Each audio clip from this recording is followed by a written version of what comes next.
Good evening. If you are in the United States, it's kind of good evening-ish, at least where I'm at. If you are not in the United States, it's either good morning or really good evening. Great. So it looks like we have some people. Looks like we have Daniel's assistant here. I'm not sure if Daniel's here. Flan, nice to see you. Christopher, Bob, wonderful, wonderful. Just opening up the chat here. Okay. And everybody knows that we're recording this for a posterity. And just as a shout out, I do have all of the last 5 office hours recorded back up on our help file or in our help section. So those can be replayed. I have put the timestamps for what we talked about as well. So hopefully that makes it easier to find what we talked about. And great. So tonight, I should say today in this session, we had said that we were going to talk about the experience engine. Before I jump in there, are there any questions or any super important topics that other people would like to have a shout out or make sure that that gets answered first so that we make sure to get it done? Go ahead. Sorry, Bob. I've got a little question about, is there a way to actually go ahead and then on the order form to send one invoice and then actually go ahead and then have like 6 students for a workshop? So in other words, I want to have a minimum of 6 individuals. And, so there's going to be one fee, whether they've got 1 or whether they've got 6, but I want them to have the capability of a 6. That is a fantastic question. I have no idea what the answer is here. I've been playing around with it, so. Yeah, and so basically you're saying you're selling units of 6 to like a company. Yes. Yeah. So, I mean, my first default thought is to create a new course for each company that you sell it to. Of course, then that could mean that you'd have hundreds of courses, right? And then you just limit it to 6 people. A second thing that you could do would be to, will these people have like a corporate email address? Yes. Yes. That's where I've actually got on the order form where, it tells the task that I want them to do, which is supplying me all the information, for the individuals and stuff like that. So, okay, so this is it's a place that I want them to be able to actually come and then place an order without, us always having to do POs and things. I'm trying to make an easy gate path, a pathway for them to have payment.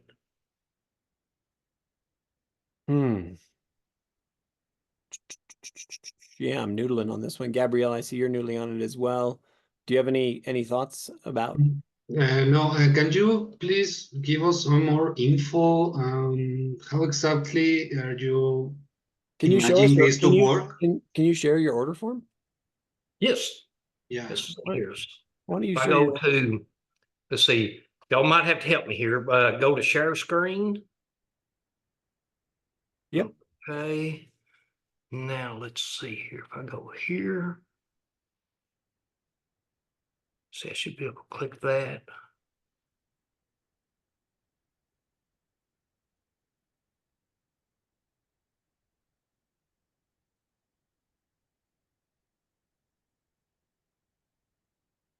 Okay. So, what it is, it's actually a place that I want to provide them with the workbooks so that they can download them. But they actually attend the workshop here, or I go to the location. Okay. So, and I've got it, here's what it includes, how it works. I've got the layout for it, the outline. And then I put it right here to where, here's purchase workshop, schedule the date for available slots, purchase prices for up to 6 enrollees. Let's see, and then sign up. And then this is where, I don't know if this is too complex, but, this is what I would actually tell the individuals if I was talking to them on the telephone, is for them to send me all the emails, for their students. So, it says students by providing names, emails, and other contact info. Note, if you don't have enough students to fill the 6 slots, you can work with other plants to fill the group. However, the payment will be from one source. Right, you must make arrangements for the reimbursement for the other students. Let's see how to. And then, is there a reason why it has to be from one source? It's, if I don't do that, then it'll just get broke down, to where that they'll just be wanting to pay for 2. So, Okay. if I'm actually going to go ahead and then have, the workshop set up and everything, then my facility is going to be locked up, for those days. And so there's a minimum price for that. I So understand. if I only get 2 Sure. individuals, then it's not enough to cover it. So, I mean, I've actually had some to where they felt that it was worth the value to go ahead and just send 2 for the full price. But, I can handle up to 6. I totally understand. Okay, I understand the problem here. Then I've got the, this is just a whole order form right here. I've got the feedback from the students, and from, engineers, showing the groups, that's gone through it and stuff like that. And what happens? So in your mind, what happens after they put their credit card in there? Then they go to the home page and it tells them, first they've got this so that they know what they're supposed to do.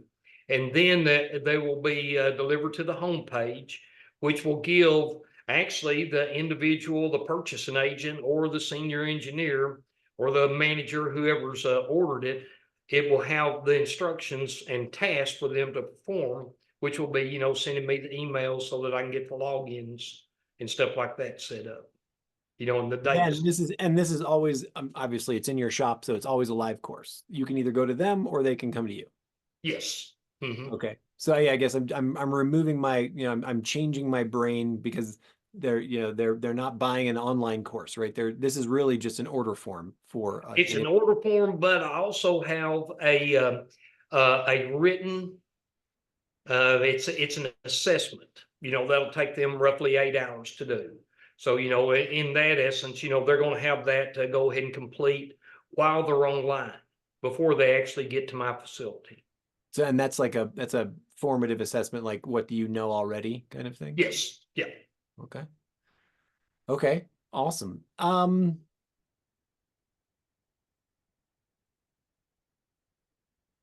It's individuals I'm trying to dial taking the classes. So I'm trying to dial back. I'm trying to dial back to your original question. Your original question was basically just how do I limit this to 6 people?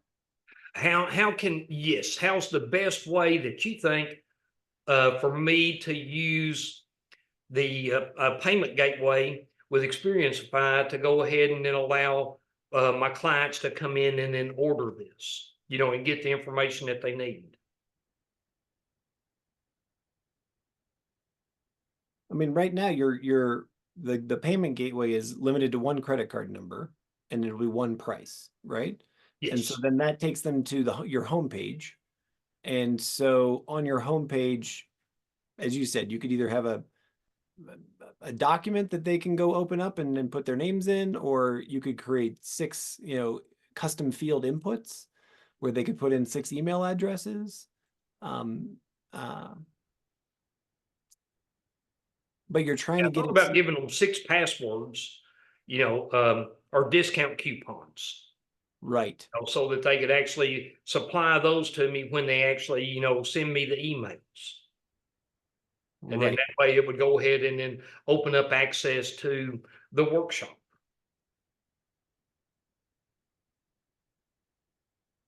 I'm going to check something really quick. Just give me one little heartbeat here. Okay, you want me to unshare the screen? Yeah, go ahead. You're going to go ahead and unshare it. Basically, if I want to add it.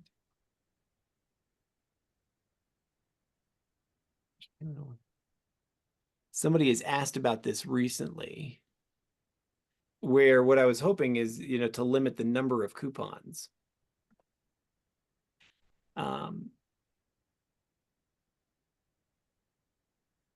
Because then you could just say,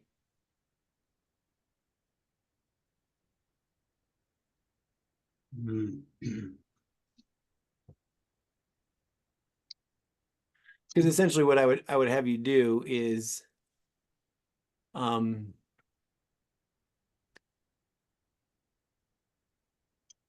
you would create, so you have one course just like this that you have right now, right? So this is a course because you're going to have a payment screen, and then it has a home page, and then there's that action that you take afterwards where it's like, look, they need to send your email address, right? Yes. Let's assume that that happens. What you would then maybe have is a second course, which is the actual materials, right? Which is the workshop, I'm sorry, the workbook and the assessment and those kinds of things, right? So you have one where people are going to pay and they're going to basically give you the student information. What I would say then is then you could create 100% discount coupon for this other course, and then you just email them that discount coupon, and they give it to the 6 people that signed up, or the 5 people or 4 people that signed up, and those people then go sign up for the second course with the actual course information in it, and that way you can keep track of who actually is logging in, who's actually signed up for it, and whatnot. Okay, so it's basically like I was like I've been playing around with it, is to go ahead and use the coupons or the discounts. I mean, that sounds like a really smart way to do it. I didn't know if there was like a membership where we just went ahead and listed the people, that they gave me that would automatically, give them access to everything or not. I'm thinking through it right now. If they like, ultimately the part I'm trying to automate for you is how do you get that email address and then apply it to the course, right? Right now, what would normally happen is that you would manually add those 6 students to the course, right? Yes. And so they would get access in Shazam, then they can go through and they can get the materials and continue moving forward.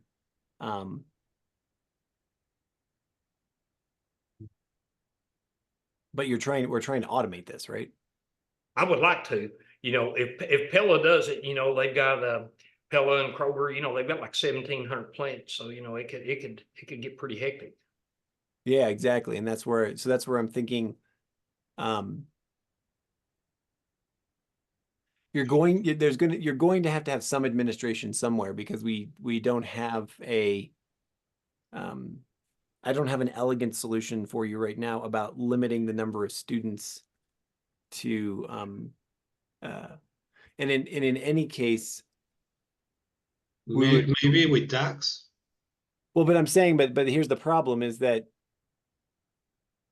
each person who makes a payment, we'd have to figure out, how do we determine how to give tags to those students, right? Yes. Yeah. The other way is creating courses individually for every group, but it's a lot of work. It's duplicating. Well, yeah, I mean, I was say he'd have to duplicate it hundreds of times potentially, right? Like right now I've got 4, already work in process, 4 of these workshops. And, so there'll probably be, several more that's coming in. And I was just thinking that there was some way, that's not very taxing to go ahead and then put 24 students in there, so that's not a big deal, but it could end up being a pretty big deal. Right, exactly. And that's why I'm trying to say, like, how can we automate? And so the coupon idea, I think, is one way to minimize the administration, right? So again, just to reiterate, one person comes to this course, they pay for the course, and then, quite frankly, you could just have an automated email that goes to them and says, okay, look, hey, here's your discount coupon. Go to this link and give this coupon to up to 6 people. And, that's they're able to sign up. And you're going to you're going to be able to quickly see if anybody abuses that. Right? That was going to be my next question. I don't want to take up everybody's time, but, can I limit it, so that they don't abuse that, and so that I don't have to police it? In other words, could I put it so that, that Xperiencify knows that, at 6, then that's the end of that coupon? Yeah, that's a requested feature, but it's not available already. Okay. Yeah, the limitation for the number of the coupons that can be used. Okay, yeah. As far as I know, not yet. Probably just give them a date. I do know that I looked in there and there is you can set a date for the particular coupon. So, per sale, I could say, that you have to utilize this coupon during this date or during this time. Right, when the coupon expires by a specific date. Yeah. But again, you're going to then have to administer the coupon over time. Yeah. Right? Mm-hmm.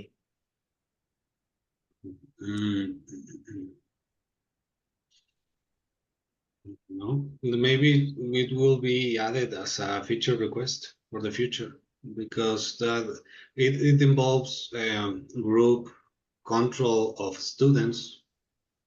It involves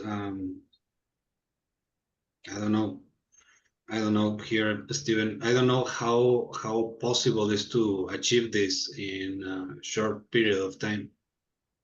This is this is something, it's probably not going to happen overnight, but over the course of time, maybe it's something that we can put on the back burner, and come back to it.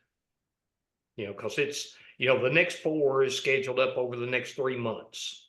So, it's not like I'm going to get bombarded, but if it goes well and the people like it, then it's going to be several plants coming in at the same time.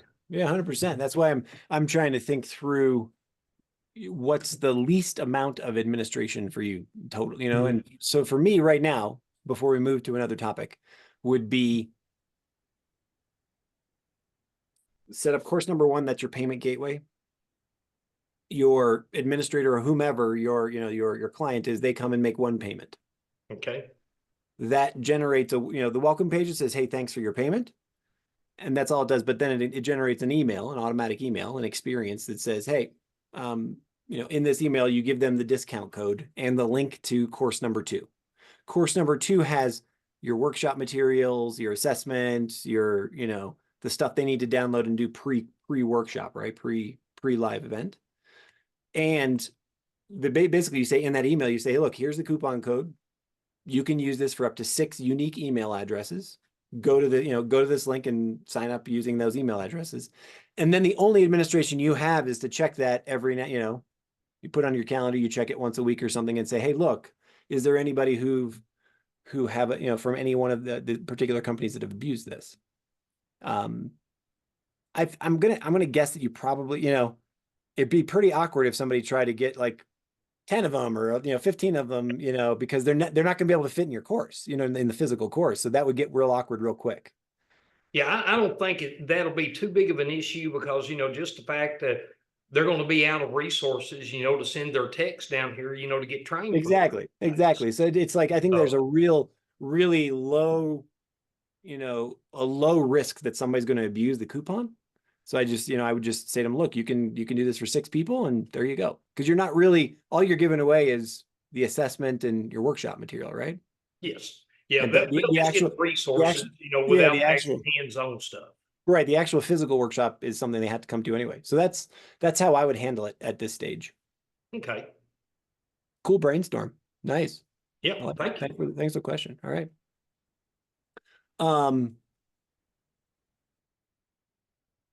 I was just seeing if we did have a way. So even I was looking through, our bot that looks through our help files, and there is no there is no specific feature to limit students to a course or anything. So basically, the creative solution that we've come up here is as good as any at this stage. Awesome. Great. So see Susan. Hello, Susan. Welcome for joining. Thanks for joining us. Kristen, I think this is the first time I've seen you. Just wondering if you happen to have a question that you wanted to have answered as well before we started talking about the experience engine. Yeah. I mean, I just signed up. I'm just working on building my course now. I don't have anything at this point, but I just kind of want to join and see what people are doing. Sure, absolutely. Okay. Yeah, and so these office hours, welcome. Glad you signed up. Happy to have you. Have you already taken the Quick Start course? I did, yes. Okay, cool. Great. So the explanation you're going to hear is going to sound kind of familiar because we'll jump into it here. But I noticed, Susan's on the call. She wanted me to actually also talk about a particular thing when it comes to experiences, and that is if you change an automation while there are students that are enrolled in your course, that students who have already experienced the old automation will not experience the new one. So we'll talk about that as we go along here. Right now we are looking at, just to set the stage for everyone, I'm just going to kind of walk through how our experience engine works in terms of both celebrations and experiences. So what you're looking at right now, obviously, is the administration or the landing page when you first log into your Xperiencify account. And then at the top of the page, you've got your published courses and your unpublished courses. So if you're working on a course, it would be one of your unpublished courses there. So I'm just going to add a new course in here just for the fun of it so that we can see that. Let's add an Can't find it. Oh, say again. Sorry. Oh, Susan. I'm not supposed to be, I thought I was muted. I'm trying to fix my photos. No worries. It's kind of like, I feel like, that's like the classic, equivalent of a butt dial, right? Like, you forget to Exactly. You're yelling at the dogs. Anyway, so I've added the expiring mini course, and so now it's in my unpublished courses. I'm going to open up that course. We're not going to walk through, the basics, which is where you put the basic information about your course. Your payment options are step number 2. Step number 3 is where you put your content in, such as your the information about each of your trainings and your videos, anything that you want your students to be able to download, the actions you want them to take per training, etc. Step number 4 is where you customize your course pages. We spent a lot of time on that last time. And now we come down here to the secret sauce. The reason why I added our expiring mini course template to demonstrate our secret sauce is because it's got a really nice timeline to look through when it comes to our secret sauce. The secret sauce section is divided into two different sections. The first one is celebrations. And that's the celebrations are the full screen animations that you see on your screen whenever something happens. So, for example, when you first log into or someone first joins this expiring mini course, this is what they will see.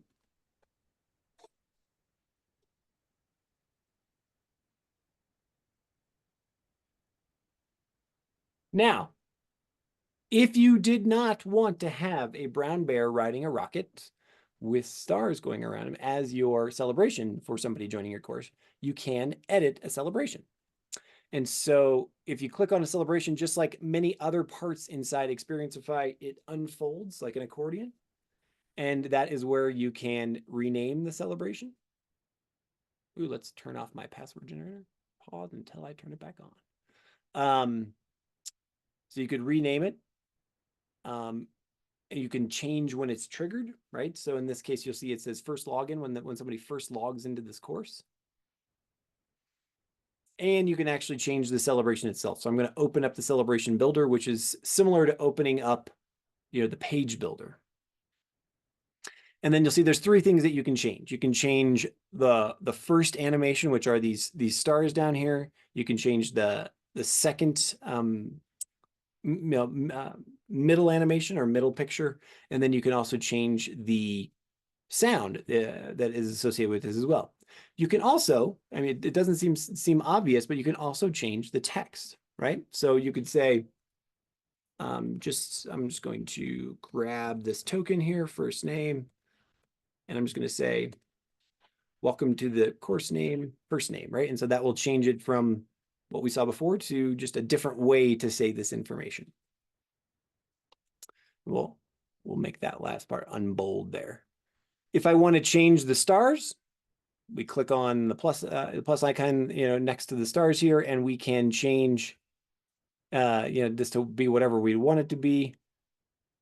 Ooh, I like this, these yin yang rolling walls there. Look at that. That's kind of crazy. And then I'm not sure why the bear has the name Cody.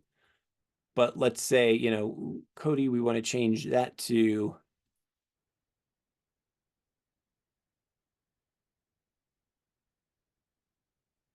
something, something sonic like this. Look at that.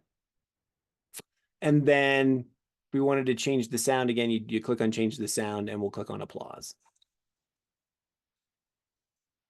And I'm not sure, I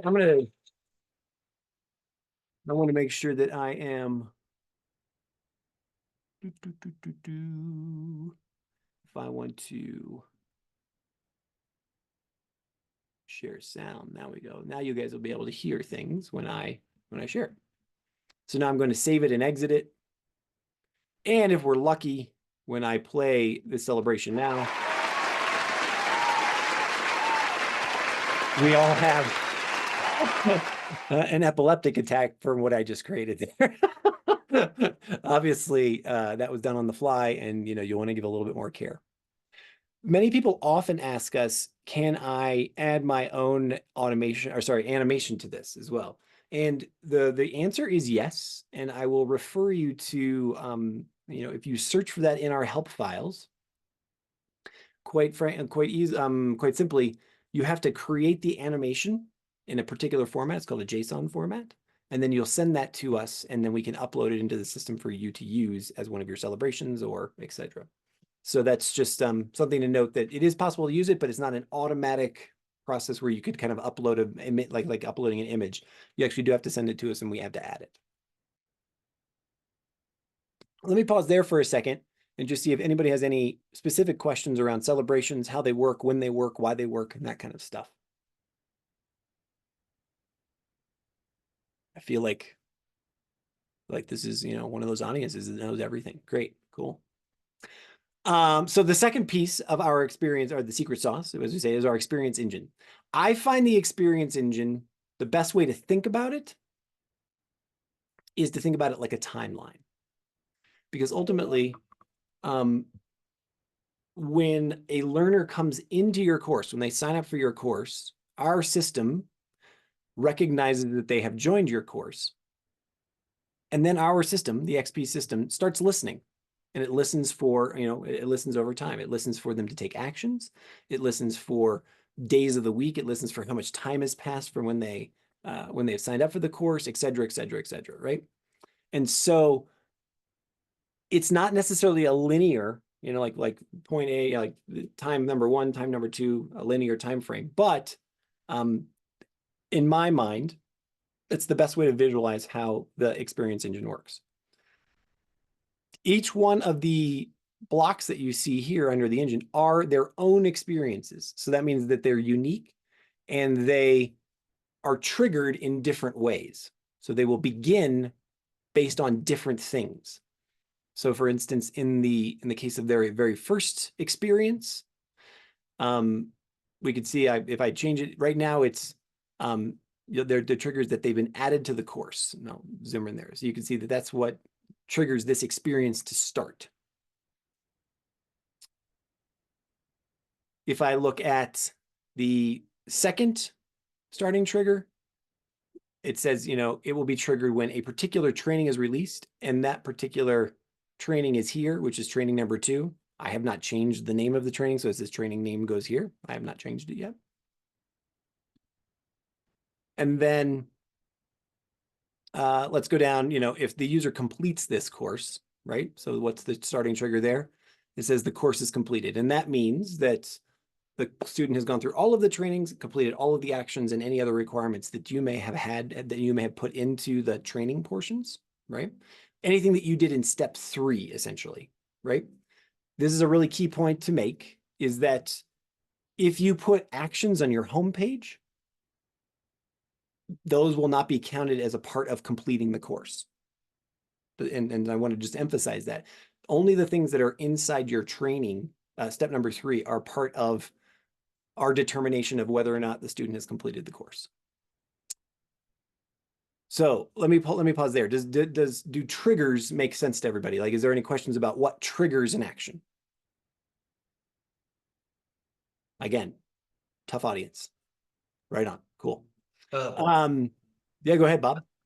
I've got a question about that because on my homepage on my course, it has 3 bonuses, options on the homepage. And those 3 have to be checked off. I've got them to drip at certain times throughout the course, and they have to be completed before it goes ahead and says that, the course is completed, because they're 10 points each, and it adds in there. And if they don't check those off, then they don't get that completion certificate. And so then what you've done is you said like after they complete it, they get a tag, and then is that Yeah, okay. I've set it up so if they get a tag, and it has to count those 30 points right there. And if they didn't check them off, and I've got it down as bonuses. So then you may have just proven me wrong that there there is a way to make the homepage count towards course completion. So I didn't mean to, stand, because I stand corrected. I've had to send emails out to all the students and say, you need to go back and then finish the bonuses, whether you did or didn't. You need to at least check them so that you can get your certificate. Cool, right on. Christopher, go ahead. You raise your hand. Are those bonuses XPs or double XPs? Because I believe only if they are single XPs, that goes towards the completion of the course, not the double XPs. Okay, they were just XPs, Christopher. So that might be where I messed up. So is that correct, Radek? Can you put them as double XPs, or am I right that only single XPs, when you accumulate all the single XPs, then the course is complete? I'm gonna find out. I'm gonna find out that the answer to that question for you right now. It's based on the I could answer it. Yeah. Go Yeah. ahead, Susan. XXPs don't count. If it's in a bonus section, it won't count. So, but if it's in the course and it's XPs, then they will count. Does that answer the question? Wait, but if it's in the course and it's double XPs, so XXPs? If it's double XPs, you don't have to finish them to have a completed course. Right. Okay. Awesome. Thank you for that. And yeah, I was just asking our help bot, that yeah, it's true. Only XPs count towards course completion. The XPs represent the course content, and the XXPs are for optional or advanced content and don't affect the completion status. There you go. Shazam. Thank you very much. I love the community learning here. Absolutely fantastic. So moving on. Each one of these experiences, again, are triggered by a particular event or action or tag being added to, a learner's account. And so that's what gets the experience to actually start. What happens when the experience starts? The first question that the experience asks is, who should actually receive this experience, right? Which learner should? And this is a pretty advanced piece here, but this is a piece called branching, right? And so we first ask the question about who should go down this path.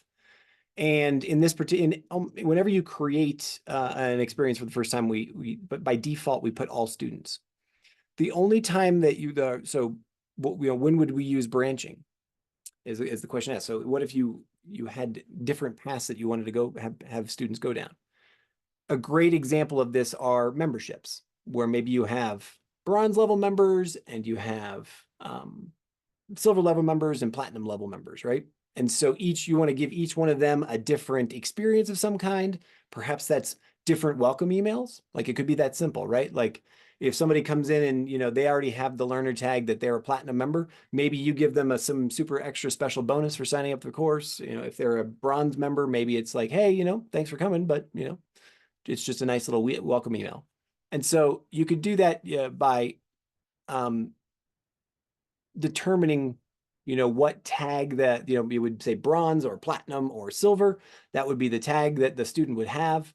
And you would just create a new path for those 3 levels in your membership, and each path would give a different experience to each student. And it's super embarrassing. I have to just pause for 1 second because there is an animal trapped in the room right next door to me. I want to go let him out so that I stop hearing him. So give me 1 second. I apologize. It's driving me crazy.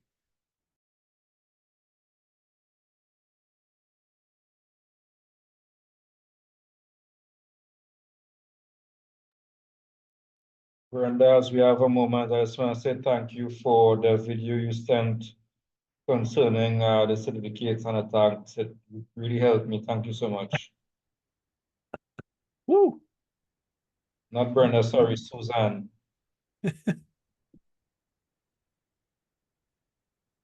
That's so weird. And now my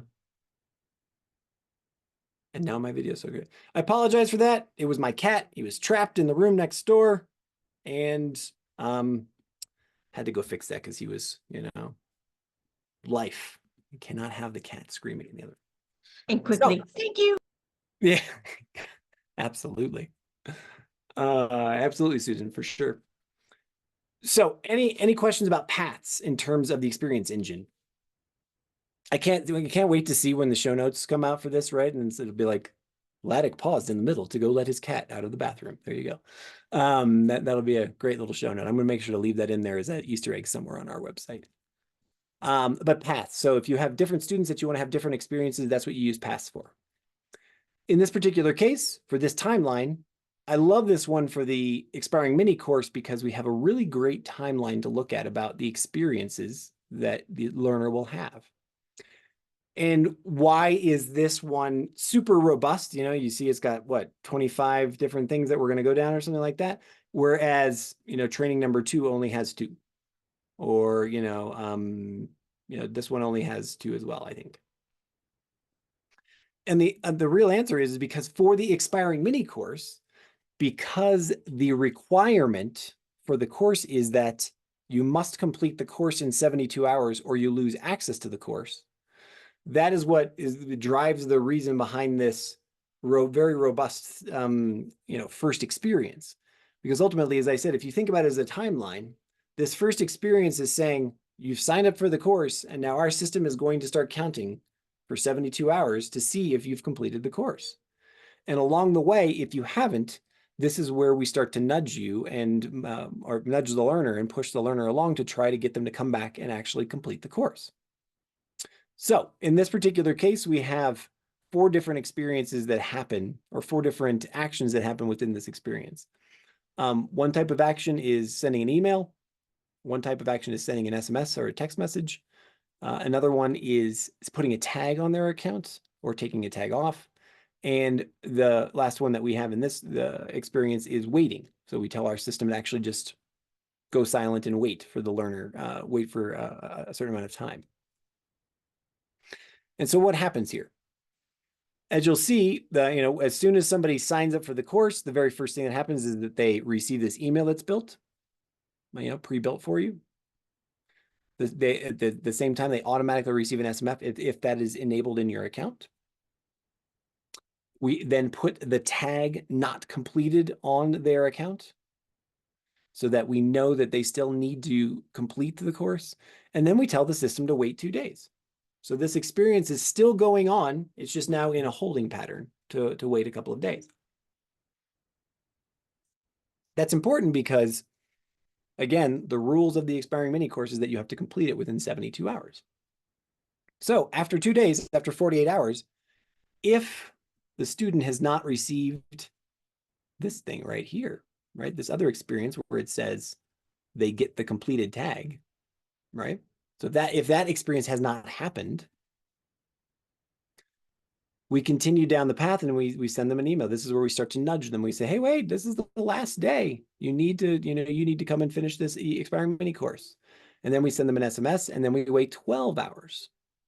And then again, the nudging continues in 6-hour increments and then 3-hour increments. And then we actually suspend them from the course. So the experience can do so many things. Our experience engine can do all kinds of different operations in terms of Christopher, you've set it up to send them a certificate. I think Bob, you were talking about you've probably done that as well. We can suspend them from the course. We can add them back to the course. We can send them emails, text messages. We can put tags on them. There's so many different things that you can do with these experiences. But the reason why the Xperiencify mini course is so interesting is that we then wait 2 weeks after they've been suspended from the course, and we unsuspend them. We bring them back in, unwittingly to them or unknown to them, and then we ask them again if this course is still a priority for them. And we invite them back, and then we do the same waiting game to see if they come back in, and then we suspend them from the course. So ultimately, if you think about the experience engine like a timeline, it's maybe we should start, or maybe I should start describing it as a choose your own adventure, right? Whereas as your learner is going through your course, they are completing actions, they're going through trainings, they are providing feedback and doing things. As they do that, our system is listening to their actions, and those actions create trigger opportunities. That's a trigger opportunity. Let's just look through them all. Those trigger opportunities are when they log in, after they've logged in for an extended period of time, if they haven't logged in for a while, right? So if you can imagine, let's just say you have a membership, and there's a member who going to fill off the wagon for a while, and they haven't logged in for 2 months. And you could say, they haven't logged in for a certain amount of time. If we click on that, for 2 months, if they haven't logged in for 2 months, we're listening for that. And they're still a part of your membership course. So they haven't logged in for 2 months. Then, that would trigger that action to say, hey, look, we haven't seen you for a while. We'd love to see you. Here's a bonus opportunity for you to come back. Or, hey, here's a refresher training for you to get back on and, start learning how to repair bicycles again, et cetera. So some really interesting opportunities for you to draw students back in. Again, if there's a tag added, if badges are added or trainings are started, et cetera, et cetera, et cetera. There's specific dates, number of points earned, et cetera. So there's a ton of different ways to trigger the action, to trigger the experience to start. And then you just have to think about the experience as, what is it that you want to be giving the learner? Is it a congratulations? Is it a celebration? Is it a kudos that you're giving them? Like, hey, thanks for joining the course, or thanks for completing this, or, congratulations on completing the first training or the last training or whatever it is. Is it a nudge to do something else? It's like, hey, I haven't seen you do this for a while. I haven't seen you in the course for a while. Come on back and do that.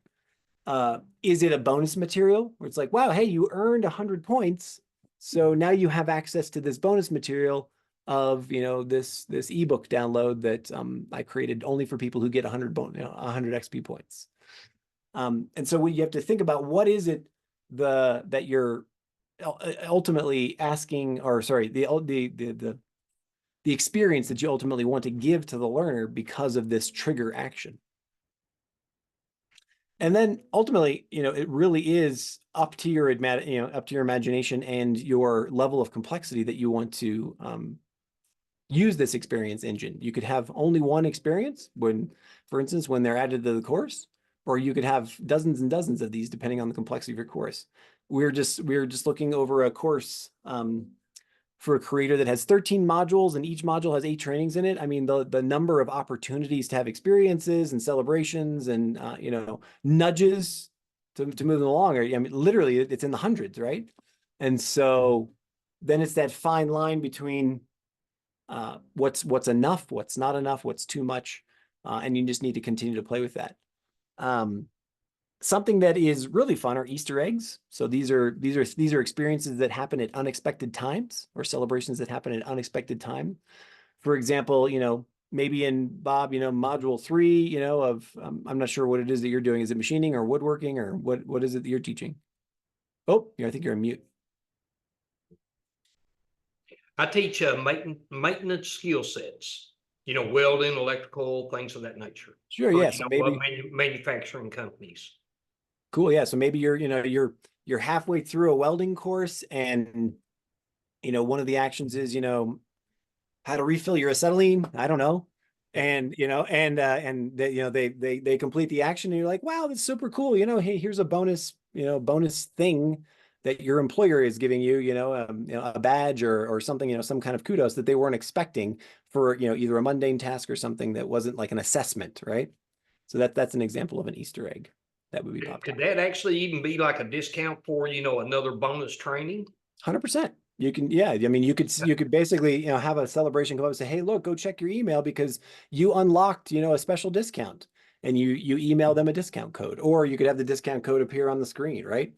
That'd be it's a really cool one. That's cool. That's awesome. Yeah. And you may, and it would be really cool to find ways to hide those in a course to see like who's actually really into the material, like who's really interested in, passionate about it.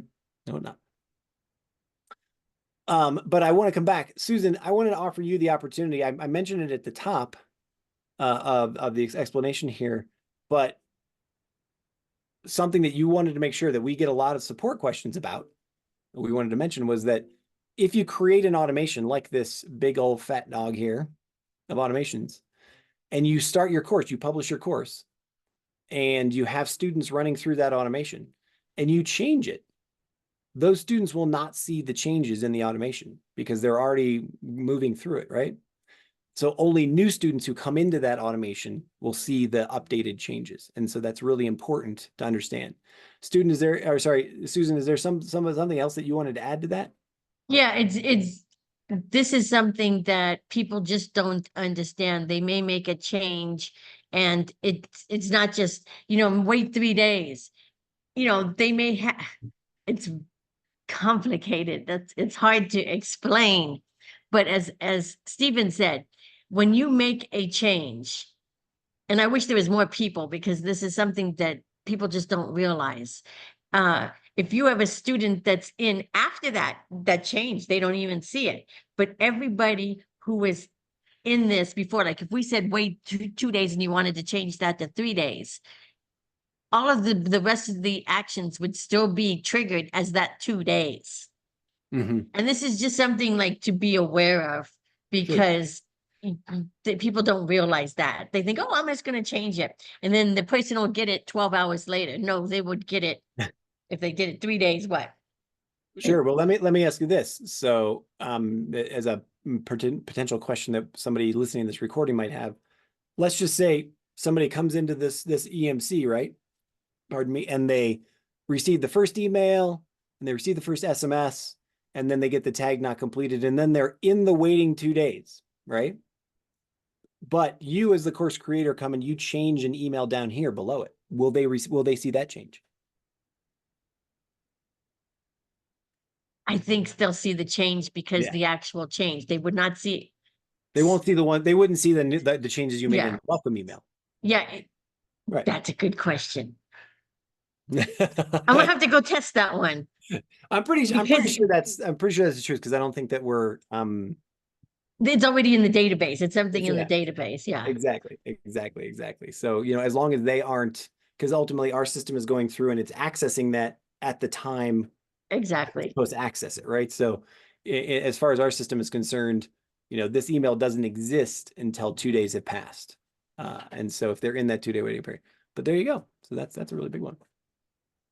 So that's the overview of the experience engine and how it works, and kind of how to conceptualize what the difference between celebrations and the experience engine are, and when to use experiences and what experiencers are used for. Any particular questions or any particular Daniel?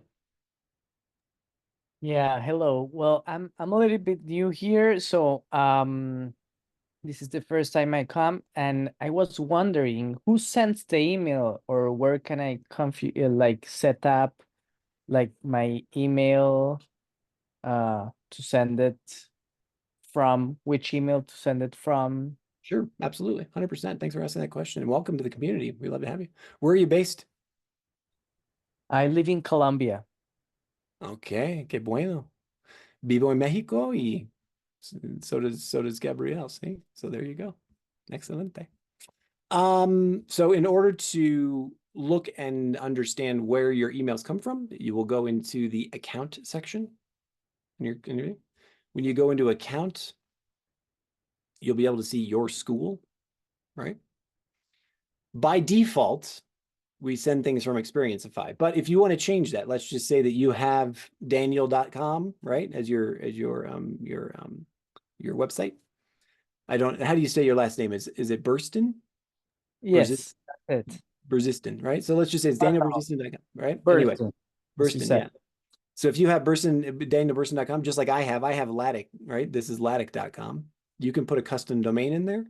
And so this actually removes Xperiencify from any of the web addresses. So when somebody comes to your website, it looks and tastes and smells just like your website. There's no differentiation between your website and Xperiencify. We run everything. It doesn't live on your website server, but this allows us to look like your website. And then the second part is if you own that domain, you then can put a custom email in to this section below.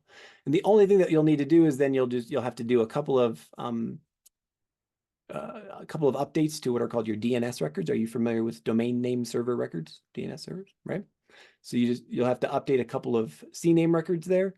And after a little bit, we will verify that your email is ready to be used, and then you'll send it from that email. Okay, so I already did it. So everything okay.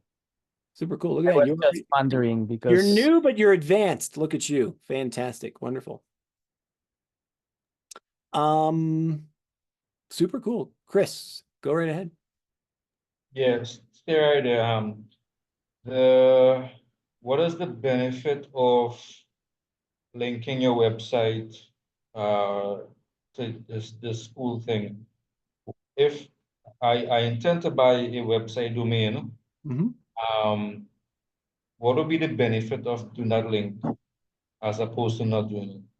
Well, the benefit at the end of the day is all about branding. So many people have they put a lot of time and effort into their business, and their brand is something that's very important to them, and they're not necessarily interested in advertising for Xperiencify or showing off that they use Xperiencify.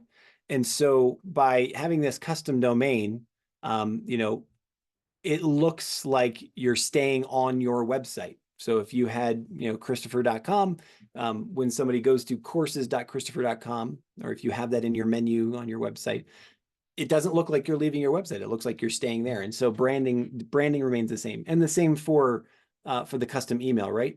Every email that comes from here is branded as this rather than coming from Xperiencify. And so it makes it a little easier for you to manage your email and customer service, or learner support and those kinds of things.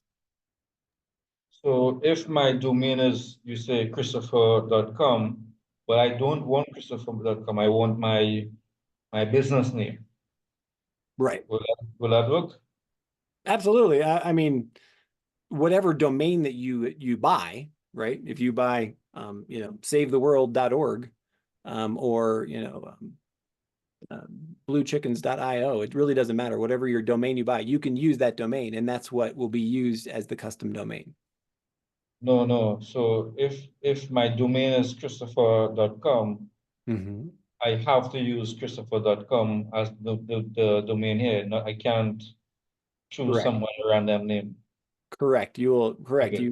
If you put in the custom domain, then everything will be associated with that. So if I go back to my courses here, like for instance, this create predictable funding for nonprofits, you'll see that the course name itself, the URL, there's no Xperiencify up here. It goes right from this is Lattic, right? And so all of your courses, all your trainings, everything, they're locked to that domain that you put in there. Okay, cool. Daniel, you had a question. Yeah. So the email will arrive just with the domain, not a sender, like a name sender, or just the domain. Like for instance, your domain. I don't know if I'm making myself clear. Right. You're asking is, will the email have like if you get an email from this experience, and who will it come from? It will come from this person right here. Stephen Luddick. Okay. Yeah. All right. Thank you. So I don't really need like an active campaign account with this, right? I don't need So an it's a email great, server. it's a great question. So we do not allow you to use Xperiencify as a marketing engine, right? So if you have a huge list of people, like 10,000 or 20,000 people, you can't bring them in here and then use it as a do it for your marketing campaigns. And so that's why we not only recommend I guess we don't require, but we recommend that you do have an active campaign or a MailChimp or something like that to use as your marketing engine. But anybody who is signed up for a course, you can email them as much as you want. Perfect. Those questions All right. told me a lot of things because I have already my expiring course almost ready and I want to launch it.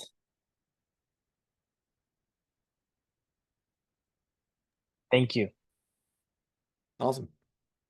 All right, folks. It is dinner time here in Mexico. And so I'm going to close this up for the night. I wish everybody a wonderful weekend. We'll see you next week for office hours. Ciao, ciao.